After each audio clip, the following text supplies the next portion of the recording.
Marahil nung iba po sa inyo ay nakita na ako sa TikTok at sa iba't ibang social media platforms, no holds barred, ng mga comments sa mga nangyari sa ating lipunan. Obvious naman po kung bakit ako nakatayo ngayong hapon. Nag-file po kami ng aming certificate of nomination para sa papalapit ng 2025 elections. At dahil po malakas ang panawagan ng mga kaibigan at sumusuporta sa iba't ibang platforms, yes, I filed as the first nominee of Kamanggagawa Party List. Kampihan ng mga maralita at manggagawa. Simple lang naman ang dahilan kung bakit po kami nag-file. Di ba tayo sawa sa klase ng politika na meron tayo ngayon? Magkakapatid, magkaama, mag-iina, pamilya ang namumuno sa atin. Mga party list na pinamumunuan ng mga oligarko. Hindi alam ang buhay ng ordinaryong Pilipino at ng mga manggagawa. Paano natin naasahan na magkakaroon ng mga makabuluhan, maayos na mga batas at polisiya kung yung mga namumuno sa atin ay hindi naman tanas yung buhay ng isang ordinaryong Pilipino? Kaya yan po ang dahilan kung bakit kami nag-file ng aming Certificate of Candidacy. Upang bawiin yung party list para sa ating mga ordinaryong Pilipino. Pangalawa, wala naman po kami pinapangako na kahit ano. Hindi kami mangangako ng langit, lupa, at mga bituin. Hindi rin kami mangangako ng sangkatutak na ayuda at blessing para lang makuha namin ang boto nyo papunta sa Kamanggagawa Party List.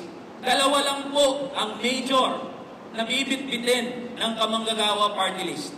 Una, huwagin na ang walang kwentang provincial rate. Panahon na para ipantay ang sahod ng mga manggagawa, NCR, Luzon, Visayas at Mindanao. Pangalawa, kailangang itaas ang sahod ng mga manggagawa. Mismong Department of Labor and Employment sinasabi, kasa daw. Kasa daw ang sahod ng mga manggagawa. Hindi namin pinaniniwalaan itong sinasabi ng Department of Labor and Employment. Panahon na para itaas ang sahod ng mga manggagawa. Lagi na lang tayong naiipit doon sa politics of color and parties. Ang bitbit po ng kamanggagawa issue. Kung sino po ang mga susuporta para buwagin ang provincial rate.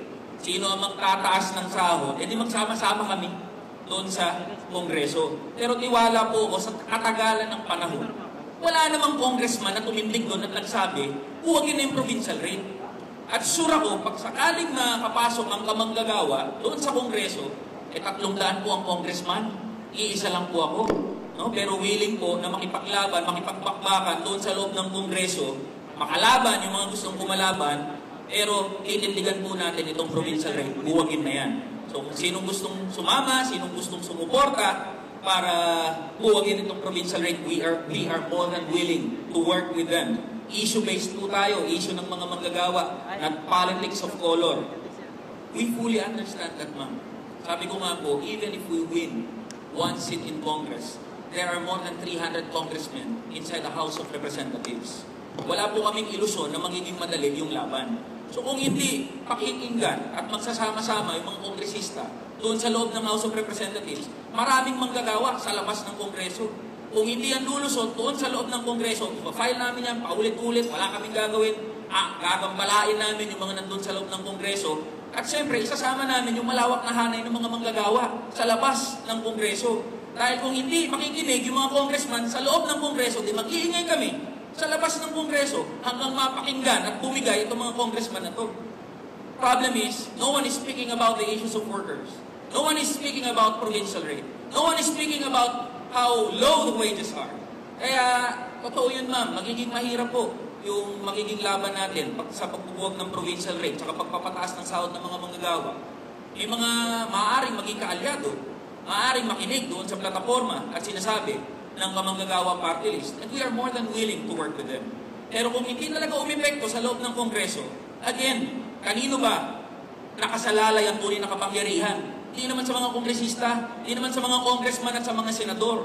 Ang tunay na kapangyarihan ay nasa mamamayang Pilipino, lalong-lalo na sa mga manggagawa. So that is also the challenge. All workers, huwag niyong asahan na kamanggagawa lang ang bubuwag ng provincial rate. Huwag niyong asahan na kami ang lulutas ng mga problema nyo. Hindi. Lahat tayo dapat magkaisa. Lahat tayo mga manggagawa, mas marami tayo kaysa mga congressman. There are only 300 congressmen. There are 51 million workers in the formal economy. Pag nagsama-sama yung 51 milyon na mga manggagawa sa formal na sektor, baka mga tog yung mga kongresista na yan. So hindi po nakasalalay. That is the message of kamanggagawa. Hindi nakasalalay sa amin ang kalutasan ng problema ng mga manggagawa. We are just but a vehicle of reforms inside Congress. But we do not have any illusions that change will come even if you win one seat inside the Congress. Naniniwala kami, pagpasok na pagpasok doon, ipa-file namin, buwagin ng provincial rate, aawayin kami lahat ng majority ng mga kongresista na yan. Why? Kasi yung mga negosyante ang mga yan. So yun po ma'am, yung buong konteksto sa kung paano namin nakikita yung pakikipaglaban ng kamanggagawa para buwagin na yung provincial rate at pagpapataas ng sahod ng mga manggagawa. No other agenda. Walang lokohan, seryosohan lang. Yun lang agenda na yun.